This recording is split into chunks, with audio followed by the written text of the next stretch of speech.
Indian government ने EV sector को support करते हुए काफी इनिशिएटिव्स लॉन्च किए हैं। इलेक्ट्रिक मोबिलिटी प्रमोशन स्कीम 2024 के अंडर अप्रैल 1 से लेकर 31 जुलाई तक 500 करोड़ से भी ज्यादा का फंड एलोकेट किया गया है, ताकि इलेक्ट्रिक टू व्हीलर और थ्री व्हीलर का एडॉप्टेशन एसिलरेट हो सके। इसके अलावा गवर्नमेंट ने टारगेट रखा है कि 2030 तक 30% व्हीकल्स जो हैं वो इलेक्ट्रिक होंगे और एनुअल सेल 16 मिलियन यूनिट से भी ज्यादा का होगा। अब इस फंड की बात करूं तो इसने ईवी बैटरी प्रोडक्शन को बूस्ट देने के लिए अप्रोक्सीमेटली 1,80,000 करोड़ से ज्यादा का फंड डेडिकेट किया है, जैसा कि इस फंड के प्रेस रिलीज में बताया गया है। दोस्तों, जैसा कि हमें पता है कि हमारा भारत इलेक्ट्रिक व्हीकल सेक्टर में काफी तेजी से ग्रो कर रहा है और ग्रो ऐप ने एक काफी अच्छा मौका दिया है इन्वेस्टर्स को, ताकि वो इस डायनेमिक और इवॉल्विंग इंडस्ट्री का फायदा उठा सकें। इस ईटीएफ और एफओएफ को स्पेशली डिजाइन इसलिए किया गया है ताकि इन्वेस्टर्स इलेक्ट्रिक मोबिलिटी और रिलेटेड टेक्नोलॉजीज के पोटेंशियल फ्यूचर का फायदा उठा सकें। अब इन फंड्स में इन्वेस्ट करके investor diversify portfolio for companies में एक्सपोजर पा सकते हैं, जो electric vehicles, battery technology, charging infrastructure और ईवी इकोसिस्टम के क्रिटिकल एरियाज में इनोवेशन ड्राइव कर रही है।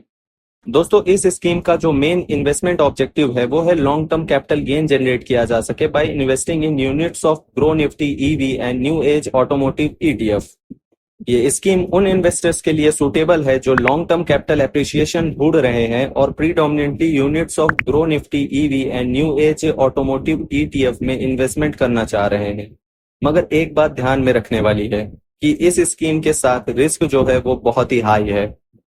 दोस्तों, इस स्कीम के 95 to 100% units of Grow Nifty EV and new age automotive ETF या फिर सिमिलर ईटीएफ जो Nifty EV and new age automotive index को ट्रैक करते हैं और 0.5% डेप्थ और मनी मार्केट इंस्ट्रूमेंट्स और यूनिट्स ऑफ डेप्थ या फिर liquid scheme of domestic mutual fund में एलोकेट होंगे। दोस्तों, बात करूं कि आपको कितने रुपए चाहिए इसमें इन्वेस्टमेंट करने के लिए, तो मंथली एसआईपी के लिए आपको मिनिमम एप्लीकेबल जो अमाउंट होगा वो है 100 रुपए का, 1 रुपए के मल्टीपल में परचेजेस और 0.01 रुपीज के मल्टीपल में स्विचेस करने के लिए। लमसम के लिए जो मिनिमम एप्लीकेशन अमाउंट है वो है 500 रुपए का और 1 रुपीज के मल्टीपल में परचेजेस और 0.01 रुपीज के मल्टीपल में स्विचेस के लिए।